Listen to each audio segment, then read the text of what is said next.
ममता जी पूरे बंगाल में भी हारेगी और भवानीपुर में भी हारेगी।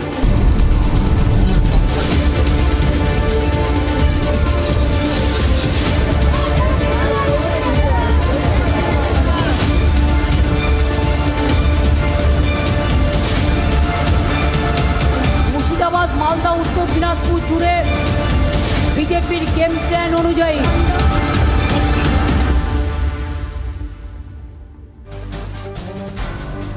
नमस्कार, आपके साथ मैं हूं मीनाक्षी खंडवाल। आप देख रहे हैं 3 का तरकश, दोपहर के 3 बजे की डिबेट, जिसमें मुद्दा है आज बंगाल। बीते चुनाव से, जब पिछली बार विधानसभा चुनाव हुआ था बंगाल में, खेला होबे ये टर्म इस तरह से पॉलिटिकल हो गया जो किसी ने सोचा नहीं था। लेकिन अफसोस इस बात का है कि एक ऐसा राज्य जहां पर लोकतंत्र के आधार पर, चुनावी प्रक्रिया के आधार पर सरकार बनती है, विपक्ष मौजूद रहता है, जनता वोट देती है, वहां पर आखिर हो क्या रहा है ये सवाल। हिंसा और तनाव नई बात नहीं है बिहार बंगाल के लिए चुनावी समय में, लेकिन ताजा मामला जुड़ रहा है मालदा से, जहां पर 24 घंटे में दूसरी बार हिंसा और बवाल की खबरें सामने आ रही हैं। इससे पहले 7 न्यायिक अधिकारियों का घेराव और बंधक बनाया गया। क्या आपने इससे पहले इस तरह की घटना सुनी है जहां पर महिला अधिकारी भी शामिल है? 3 महिला अधिकारी थी और हालात ऐसे हो गए जब अधिकारियों को यहां पर बंधक बनाया गया कि सुप्रीम कोर्ट तक को संज्ञान लेना पड़ा। चीफ जस्टिस खुद देर रात 2 बजे तक मामले की निगरानी करते रहे। आज सुबह जब सुनवाई हुई तो कोर्ट ने सख्त टिप्पणी की। रात 11 बजे तक घटनास्थल पर डीएम के ना पहुंचने पर सवाल उठाए। ममता बनर्जी की सरकार में सुरक्षा व्यवस्था को लेकर गंभीर नाराजगी जताई। उधर ममता के गढ़ भवानीपुर में गृहमंत्री अमित शाह ने चुनावी हुंकार भरी और 5 मई को ममता सरकार की विदाई का दावा किया है। बीजेपी के आरोपों पर ममता ने भी मोर्चा खोला और बीजेपी पर यह आरोप लगाया कि उन्होंने राज्य की शक्तियां तो छीन ली हैं और केंद्र के इशारे पर हो रहा है जो कुछ यहां पर हो रहा है। जो अफसर बाहर से आए हैं वो काबिल नहीं है, योग्य नहीं है, ये आरोप ममता बनर्जी ने लगाए हैं। तो आज इसी विषय पर हम करने वाले हैं बड़ी चर्चा। हमारे साथ खास मेहमान जुड़ेंगे, लेकिन उससे पहले वो सवाल जिनके इर्द गिर्द आज बातचीत होगी। बंगाल में वोटिंग से पहले इतना तनाव क्यों है? क्या बंगाल में मैजिस्ट्रेट तक अनसेफ है? क्या बंगाल में कानून व्यवस्था भगवान भरोसे है? और चुनाव के समय आखिर ये मनमानी किसकी चल रही है? मालदा में तनाव से राजनीतिक फायदा किसको हो रहा है? तो इसी विषय पर बात करने के लिए हमारे साथ बीजेपी से सौरभ सिकदर इस वक्त आ गए हैं। समीर चौगावकर जी सीनियर जर्नलिस्ट हमारे साथ बातचीत में जुड़ रहे हैं। टीएमसी से मानव जायसवाल हमारे साथ हैं। आदिल हसन एआईएमआईएम से जुड़ रहे हैं। मैं आप सभी का स्वागत करती हूं पैनल में। और सबसे पहले शुरुआत यहां पर मानव जी आपके साथ करती हूं। खेला होबे ये टर्म जो है राजनीतिक बन गया है बंगाल में, और हाल ये है कि बीजेपी के प्रवक्ता ये आरोप आप लोगों के ऊपर लगा रहे हैं, ममता बनर्जी के ऊपर लगा रहे हैं कि एक दिन पहले खेला होबे करके बयान दिया था राजनीतिक रैली से। तो क्या ये वो खेल है जो आखिर वहां पर करके दिखा दिया? 7 अधिकारियों को बंधक बना के रखा है। ये क्या अघोषित इमरजेंसी है बंगाल में? पहले तो मीनाक्षी जी आपके माध्यम से सभी को बहुत बहुत नमस्कार है और पूरे देश को भी। लेकिन ये जो मालदा में हुआ है, ये वन ऑफ इंसिडेंट जो हुआ है, हम लोगों का पहला, हमारी पार्टी का, हमारी नेत्री, हमारे नेता श्री अभिषेक बनर्जी का पहला स्टैंड है, 0 tolerance towards any kind of criminality. ये अनफॉर्चुनेट है, लेकिन जवाबदेही किसकी है? मॉरल कोड ऑफ कंडक्ट है। इलेक्शन कमीशन यहाँ पे जवाबदेही रखना चाहता है। इतने ट्रांसफर्स, 483 ट्रांसफर्स उन्हें किए। क्या कारण है कि डीएम पहुंच नहीं पाए? क्या कारण है कि ऑफिसर्स पहुंच नहीं पाए? कौन इसका संज्ञान लेगा? इलेक्शन कमीशन का क्या स्टैंड है? किनको उन्होंने रिप्रिमांड किया है? आप बड़ा आसान है कि एक चुनी हुई सरकार को जो वर्तमान में जो लॉ एंड ऑर्डर की कोर में है नहीं, जो कि चला जा चुका है इलेक्शन कमीशन को, ये पूरे देश में बंगाल की छवि को खंडित करने के लिए या प्री सेट ऑफ, जो गेम का जो प्री सेट ऑफ है वो बीजेपी तय करना चाहती है। ये किसका कराया हुआ है? कौन है ये लोग? कौन है बताइए, आप बताइए कौन लोग हैं, किसने कराया है, किसके इशारे पर काम हो रहा है? मैडम, लॉ एंड ऑर्डर तो इलेक्शन कमीशन ऑफ इंडिया के हाथ में है ना, वो बताए ना। हम तो 100 गांव के लोग वहां कैसे पहुंच गए? 100 गांव के लोग, प्रदर्शनकारी इतनी बड़ी संख्या में कैसे पहुंच गए वहां पर? किसने उनको मोबिलाइज किया? सुनिए, मोबिलाइज करने के लिए आपको बंगाल में टीएमसी की जरूरत नहीं है। बंगाल की जनता जागरूक है, बंगाल की जनता अपने आप संज्ञान लेती है। और जिस तरीके से ये अनर्गल तरीके से एसआईआर का जो उल्लेख हो रहा है, बहुत लोग, जनता में आक्रोश है, पूरे देश में आक्रोश है। लेकिन मुद्दे की बात यह है कि डीएम 5 घंटे तक क्यों नहीं पहुंच पाए? इलेक्शन कमीशन ने क्या नहीं तो आप लोगों के राजनीतिक बयान इसके लिए जिम्मेदार क्यों ना माने जाएं? मानव जायसवाल जी, आप लोगों के पॉलिटिकल स्टेटमेंट्स इसके लिए क्यों ना रिस्पॉन्सिबल माने जाएं? इससे पहले बिहार में एसआईआर हुआ, पूरा इलेक्शन हुआ, इलेक्शन के बाद नतीजे आए, सब कुछ शांतिपूर्ण तरीके से हुआ, कहीं कोई प्रोटेस्ट नहीं हुआ। बंगाल में क्यों हो रहा है ये? कौन लोगों को पॉलिटिकली मोटिवेट कर रहा है? मैडम, कौन मोबिलाइज कर रहा है लोगों को? मीनाक्षी जी, और मुझे बताइए सर, क्या ये शर्मनाक नहीं है सर? मानव जी, मुझे बताइए सर, 3 महिला अधिकारी बंधक बना, सुप्रीम कोर्ट को ये कहना पड़ता है कि उनको पानी पीने की व्यवस्था, उनके भोजन की व्यवस्था, उनको वॉशरूम जाना है, कोई व्यवस्था कैसे होगी? सुप्रीम कोर्ट इस पर रात में सुनवाई करता है, सुबह कहना पड़ता है कि रात के 11 बजे तक डीएम नहीं पहुंच पाते। क्या राज्य सरकार की कोई जिम्मेदारी नहीं है? बिल्कुल आप जिम्मेदारी से हाथ जो है छुड़ाना चाहते हैं। नहीं मैडम, देखिए भाई, ये आधा अधूरा जिम्मेदारी हम नहीं लेते। हमारी नेत्री ने पूरी जिम्मेदारी ली है कि 12 करोड़ के आसपास जो हमारी जनता है बंगाल की, उनको सुरक्षित रखनी।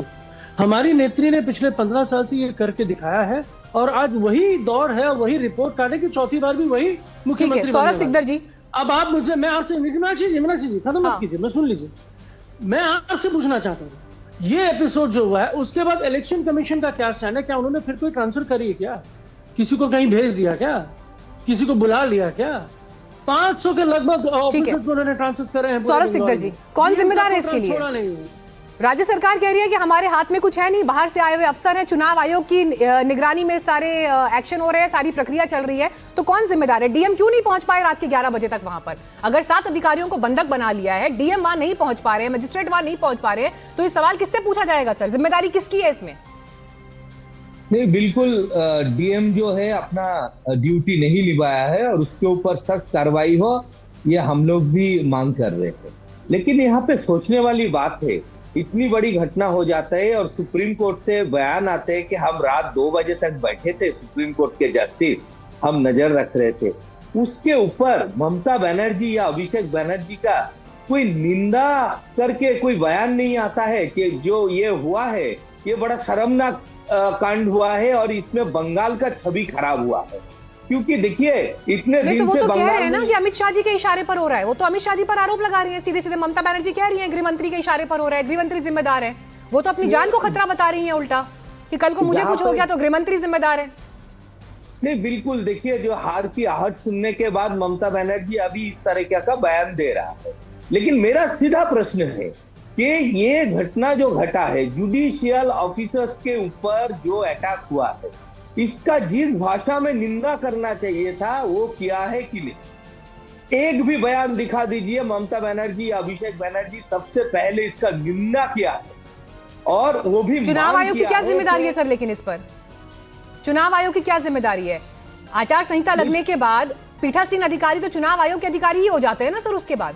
नहीं, बिल्कुल हो जाता है, लेकिन जिस राज्य में ऐसा घटना घटता है, अभी भी मुख्यमंत्री ममता बनर्जी है, वो उसका निंदा नहीं करेंगे। और जहां तक रहा चुनाव आयोग का, चुनाव आयोग इस पे हम भी बोल रहे हैं कि डीएम जो है वो मानव जायसवाल इस पर रिस्पॉन्ड करना चाहते हैं, फिर उसके बाद मैं आदिल हसन के पास जाऊंगी। हाँ, मानव जायसवाल बोलिए। बीजेपी के जो प्रवक्ता हैं सौरभ जी, बड़ा सज्जन व्यक्ति हैं, बड़े सज्जन व्यक्ति हैं और बड़ा सुंदर तरीके से उन्होंने बोल दिया कि ममता बनर्जी की जवाबदारी है, उन्हीं की चुनी हुई सरकार है। जी हाँ, हमारी चुनी हुई सरकार है, हमने वोट पाया है, तो भाई इलेक्शन कमीशन को बोल दीजिए कि model of code of conduct में भी लॉ एंड ऑर्डर हमको दे दीजिए, क्योंकि वो तो संभाल नहीं पा रहे हैं। ये तो शुरुआत की घटना है, मतलब ये थोड़ी नहीं, आप बोल दे दीजिए, हम संभाल लेंगे। अरे आप नहीं संभाल पाएंगे, तो आप अपनी नाकामयाबी का तो सबूत आपने दे दिया। आपके सामने आपके डीएम पहुंच नहीं पा रहे। मानव भाई दिल्ली घबराए हुए क्यों है? हम बहुत घबराए हुए हैं। सुनिए, हम बहुत घबराए हुए हैं क्योंकि हमको 12 करोड़ जनता का विचार करना है। ठीक है, हमको आदिल हसन को मैं चर्चा में लेकर आऊंगी। आदिल हसन, कौन जिम्मेदार है इस घटना के लिए? बंगाल के मालदा में जो हुआ, आदिल हसन कौन जिम्मेदार है? टोटल एडमिनिस्ट्रेटिव फेलियर है। कल बैरिस्टर असदुद्दीन ओवैसी साहब का मुर्शिदाबाद में रैली था, उनको जेड कैटेगरी सुरक्षा मिला। हम लोग को 3 घंटा लगा सभा स्थल से वापस हम लोग को कोलकाता आने के रास्ते में, मेन रोड आने में। कोई लोकल पुलिस, बंगाल पुलिस ने कोई कोऑपरेट नहीं किया, सब हाथ के हाथ धरे पे थे। मैं इलेक्शन कमीशन से अनुरोध करता हूं कि स्पेशल सिक्योरिटी का अरेंजमेंट करें, क्योंकि बैरिस्टर असदुद्दीन ओवैसी साहब आज हिंदुस्तान के मजलूमों की आवाज है और हम चुनाव लड़ेंगे बंगाल में, हुमायूं कबीर साहब के साथ लड़ेंगे और डंके की चोट पे लड़ेंगे। ममता बनर्जी जी, आप कितनों स्टेट पुलिस को कर दीजिए, या हम वो नहीं जानते। मेरे लीडर पर मेरे कल जिस तरीके से हुआ, कोई स्टेट पुलिस, मैम आपको ऑन लाइव वीडियो हमारे पास, स्टेट पुलिस ने कोई साथ नहीं दिया। स्टेज से लेकर गाड़ी तक, गाड़ी हम लोग जाम में फंसी रही, जबकि एक आदमी को सुरक्षा देना काम है। एसपी डीएम जो होते हैं, जो जिम्मेदार पदाधिकारी, वो सबके होते हैं, अपोजिशन हो, रूलिंग हो, सबका हो। और जिस तरीके से कल डिस्ट्रिक्ट मजिस्ट्रेट नहीं पहुंचा, उस पर शो कॉज नोटिस होइए और पूछिए, सस्पेंड कीजिए उसको। इलेक्शन कमीशन का दायित्व है। हम इलेक्शन कमीशन गए थे, एक डेलीगेशन में मैम लगा आर्मी कैंप बना हुआ है वहां पर। लोकल पुलिस इतना पूछताछ करिए। मैं इस पार्टी का यहाँ का इंचार्ज हूँ, वेस्ट बंगाल का राष्ट्रीय प्रवक्ता हूँ पार्टी का। मुझे जाने में आधा घंटा 45 मिनट लगा सीईओ से मिलने में। लगा कि छावनी है, 10 बार पूछ रहा है कौन आया, और मैं आईडी कार्ड दिखाया, I am citizen of the country, I am advocating supreme court. आपको लगता ही नहीं है कि लॉ एंड ऑर्डर है। अब मुसलमानों, सबसे ज्यादा मुसलमान जेल में, सबसे ज्यादा नॉर्थ बंगाल तो बदहाली। अगर इस पर ओवैसी साहब बोलेंगे तो पेट में दर्द हो जाएगा। कांग्रेस अकेले लड़ रही है, कोई नहीं बोलेगा। सीपीएम अकेले लड़ रही है, कोई नहीं बोलेगा। आईएम लड़ रही है, तो सबको बेचैनी हो रही है। ठीक है समीर जी, कौन जिम्मेदार है इसके लिए? और मैं तो यहाँ पर एक आगे की बात कर रही हूँ। अब बंगाल में चुनावों के समय जो रक्त रंजित इतिहास बंगाल का रहा है, वो कोई नई बात नहीं है। इससे पहले भी ये हुआ है। आज जो तस्वीर दिखाई दी, जहां पर सरकारी अफसरों को बंधक बना दिया गया, घंटों तक बंधक बनाए रखा, सुप्रीम कोर्ट को इंटरवेंशन करना पड़ता है। सर, यह घोषित इमरजेंसी नहीं है बंगाल में, तो और क्या है? मीनाक्षी, निश्चित रूप से आप जो बंगाल की स्थिति वो किसी से छुपी नहीं है। और अभी टीएमसी के प्रवक्ता मानव कह रहे थे कि भाई law and order Mamata Banerjee को दे दिया जाएगा, चुनाव आयोग नहीं संभाल पा रहा है। तो ममता बनर्जी के पास जब लॉ एंड ऑर्डर था, तो जब केंद्रीय एजेंसी वहां पर पुलिस कमिश्नर के पास आती है, तो ममता बनर्जी धरने पर बैठ जाती है। जब केंद्रीय एजेंसी या आईपैक पे कोयले घोटाले की जांच करने के लिए जाती है, तो ममता बनर्जी अपने डीजीपी को लेकर कलकत्ता पुलिस कमिश्नर को ले जाकर सारी फाइलें छीन लेती है। सुप्रीम कोर्ट को कहना पड़ता है कि ये बहुत दुर्भाग्यपूर्ण, और भारत के इतिहास में ऐसा कभी नहीं हुआ कि जब एक मुख्यमंत्री ने केंद्रीय एजेंसी को काम में दखल दिया हो। तो जिस तरीके से law and order Mamata Banerjee चलाती है, आरजीकर का कांड पूरे देश ने झुरझुर कर रख दिया था। हमारा पूरा देश जानता है। सर, लेकिन यहाँ पर टीएमसी के प्रवक्ता तो कह रहे हैं ना कि हमारे पास राइट्स नहीं है। राइट्स तो चुनाव आयोग के पास हैं। पीठासीन अधिकारी तो चुनाव आयोग हो जाता है चुनाव आचार संहिता लगने के बाद। देखिए मीनाक्षी जी, 15 साल के शासन के बाद पूरा तंत्र इनके पास है, पूरी सरकार इनकी रही, पूरा ब्यूरोक्रेसी इनके पास है 15 साल से। और इतनी कम समय में इतनी बड़ी भीड़, जिम्मेदारी से नहीं बच सकते। सुप्रीम कोर्ट, मानव जायसवाल जी, जिम्मेदारी से ममता बनर्जी पश्चिम बंगाल के मुख्यमंत्री नहीं बच सकती, सत्ताधारी दल टीएमसी बच नहीं सकता। ठीक है, इस बीच एक बड़ी खबर आ रही है। बीजेपी ने यहाँ पर ममता बनर्जी पर जबरदस्त हमला बोला है। कांग्रेस और ममता एक जैसे हैं। बीजेपी के प्रवक्ता ये आरोप लगा रहे हैं, ये लोग संविधान को नहीं मानते। गौरव भाटिया का ये बयान है, सुप्रीम कोर्ट के फैसले का सम्मान नहीं करते, सोच नकारात्मक है। चुनाव के परिणाम से करारा जवाब मिलेगा।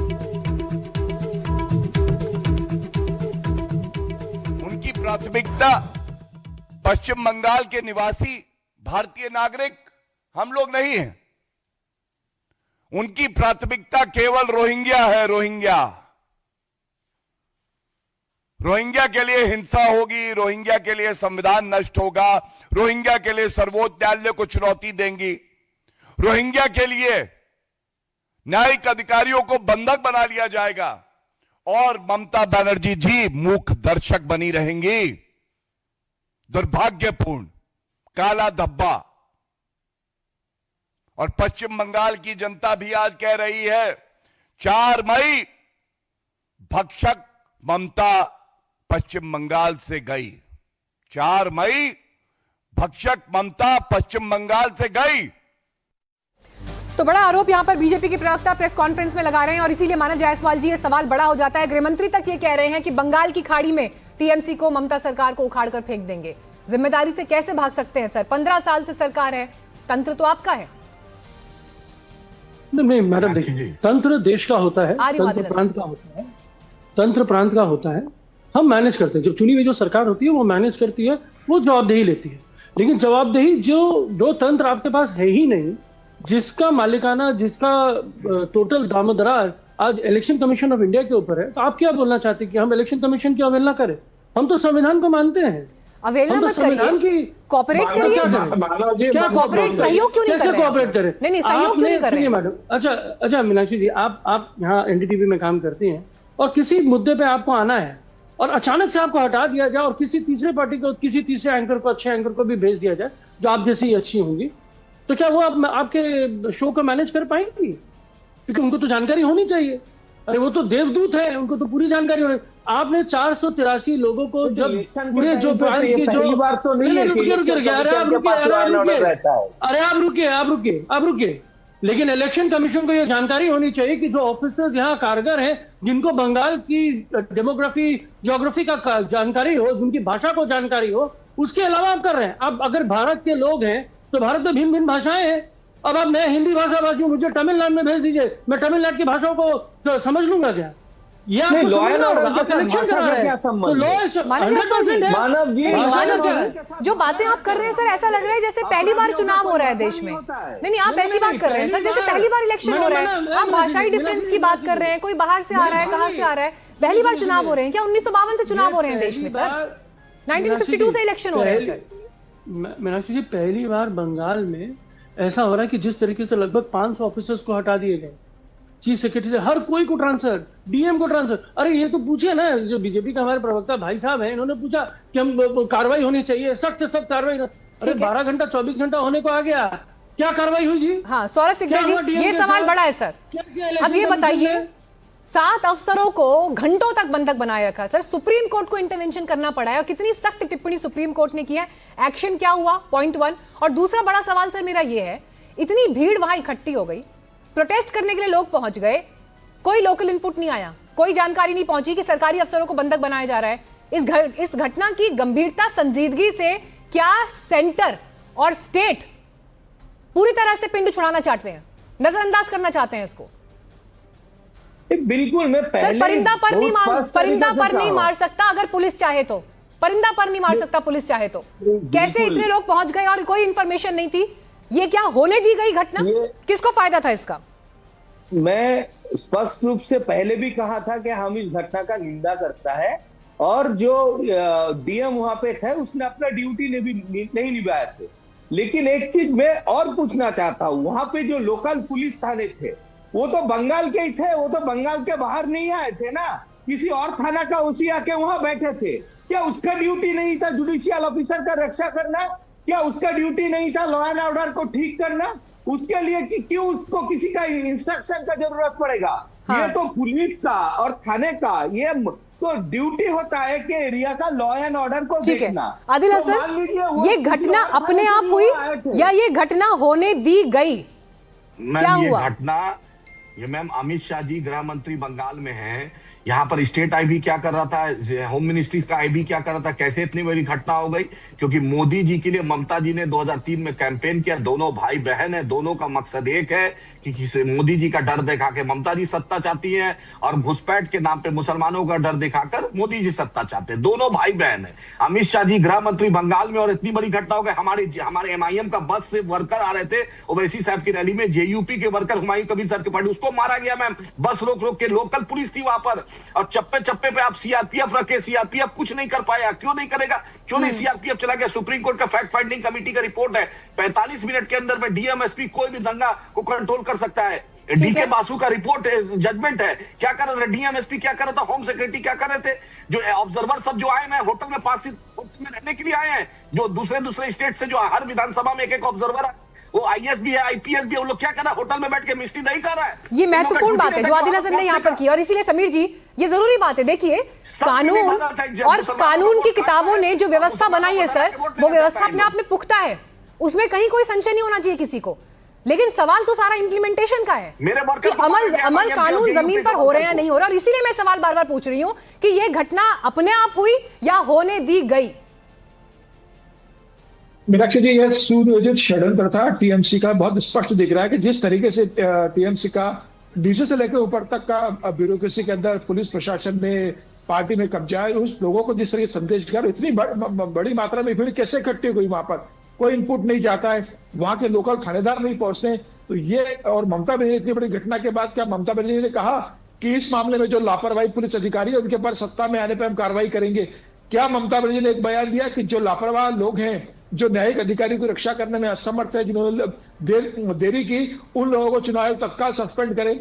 ममता बनर्जी की तरफ से एक बयान नहीं आता, टीएमसी की तरफ से एक बयान नहीं आता। यह बताता है कि ममता बनर्जी के दिशा निर्देश पर, अभिषेक बनर्जी के निर्देश पर इस तरीके से अधिकारियों के साथ जान लेने की कोशिश की गई है। यह बेहद दुर्भाग्यपूर्ण है। मानव जायसवाल जी, का बयान, गृह मंत्रालय का ठीक है। बयान, मानव जायसवाल जी, गलत। मानव जायसवाल जी, गृह मंत्री अमित शाह ने टीएमसी के खिलाफ, ममता बनर्जी के खिलाफ, सर मैं सवाल पूछ रही हूँ, सवाल सुन लीजिए। टीएमसी के खिलाफ, ममता बनर्जी के खिलाफ चार्जशीट में एक महत्वपूर्ण आरोप राजनीतिक हत्याओं का लगाया, हिंसा का लगाया। 300 का नंबर अगर मैं गलत नहीं हूं तो कोट किया गया इस चार्जशीट में। सर कल जो घटना हुई, अगर इस घटना में हिंसा हो जाती और किसी को कुछ हो जाता, कौन जिम्मेदार होता उसका? देखिए मैडम, ये तो बात बड़ी सिद्ध है कि जब लोकसभा होता है, लोकसभा में प्रधानमंत्री अपनी गद्दी छोड़ के भाग जाते हैं क्योंकि उनको महिलाओं से डर है, कि उनको शक है कि महिलाएं उनके ऊपर उनके साथ छेड़छाड़ होगा या फिर उनको मारा जाएगा, कुछ ऐसा होगा, वो हाथ हो जाएंगे। अरे भाई आईबी है आपके पास, ये तो भाई साहब हमारे बोले हैं। मत कीजिए। अरे हम नहीं कर पा रहे हैं भैया, आप करिए ना। अरे आप अपने लोगों की चिंता कर लीजिए, आप बंगाल के 12 करोड़ जनता की चिंता कर लीजिए, ये आपके अपने लोग तो नहीं होंगे। नहीं, अरे शिक्षा भाई ठीक है, जवाब पूरा करिए। विषय क्या है? सुनिए मीनाक्षी जी सुनिए। पहली बात, मैंने एक सीधा हमारा तर्क है, हम एंटी क्रिमिनल एक्टिविटी के पहरेदार हैं। हमको कोई भी क्रिमिनल एक्टिविटी जो होती है उसके अगेंस्ट हम हैं। हमारा संकल्प है बंगाल को सुरक्षित रखना। और जब सर ये बातें सुनने में बहुत अच्छी लगती हैं, लेकिन जमीन पर नहीं दिखाई दे रही ना मानव जायसवाल जी। सुनने में बहुत अच्छी हैं, बड़ी कर्णप्रिय बातें हैं, ये कानों को बड़ा सुकून देती हैं ये बातें। मेरा सवाल लेकिन ये है कि लोकल पुलिस इनपुट क्यों नहीं दे पाई जब इतनी बड़ी संख्या में लोग वहां पहुंच गए और सरकारी अधिकारियों को बंधक बना दिया? क्यों ये इनपुट आपके लोकल इंटेलिजेंस के पास नहीं था? मैडम, ये इंटेलिजेंस क्यों नहीं आता आपके पास? सुनिए मैडम, बंगाल को पहले समझना होगा।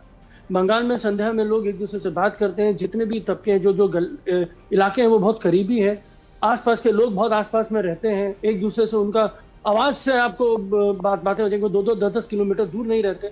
और जब ये इंसिडेंट हुआ है, और ये सारा दामोदार तो इलेक्शन कमीशन पे है, ये अनफॉर्चुनेट है कि आप इलेक्शन कमीशन से तो प्रश्न पूछ ही नहीं रहे हैं।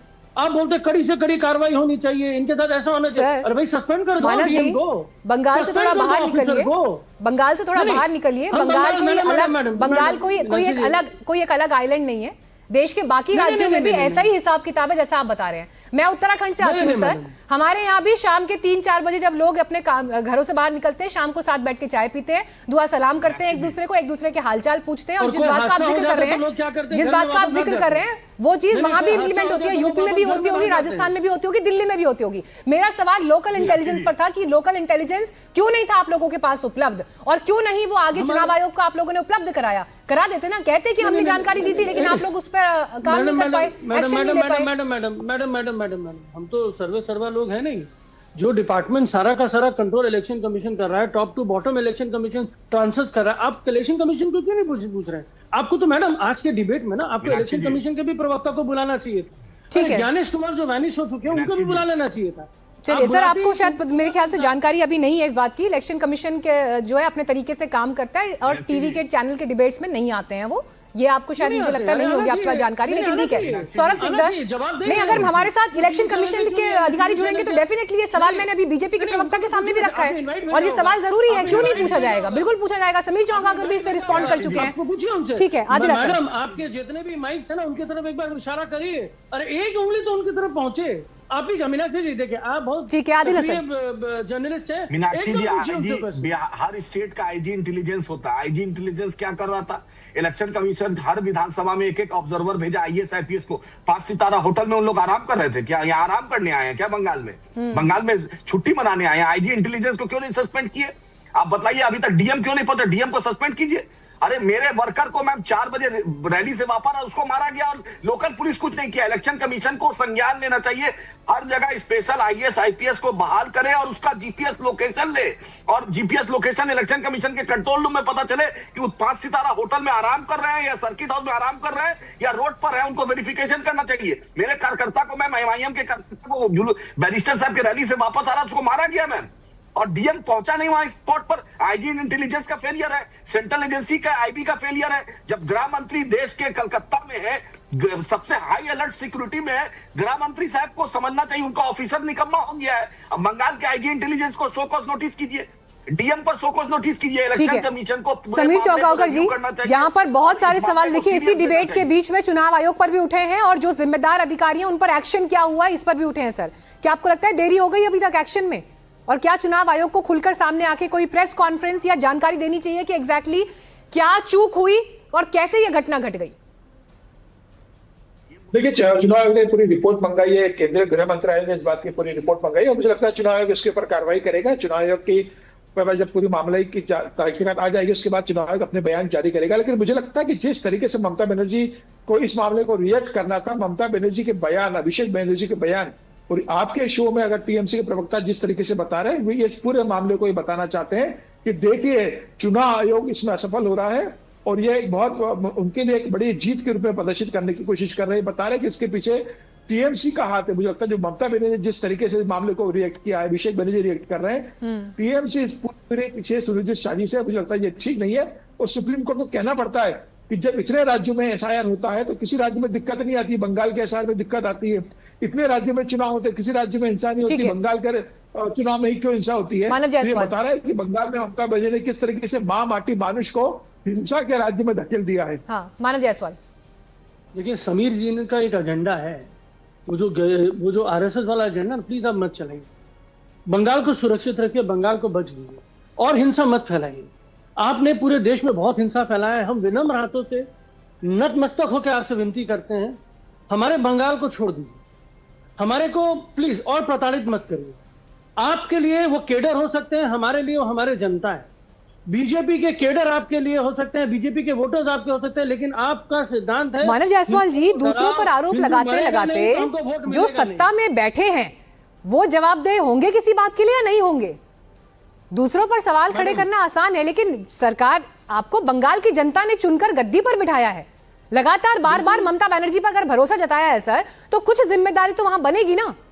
जो ये टकराव की स्थिति केंद्र के साथ बनी रहती है, केंद्र की योजनाएं राज्य में लागू नहीं हो पाती, ममता बनर्जी खुद कितनी बार धरने पर बैठ जाती है, सिटिंग चीफ मिनिस्टर धरने पर बैठ जाती हैं। ये परिस्थिति पूरे देश में क्या पिक्चर प्रेजेंट करती है सर?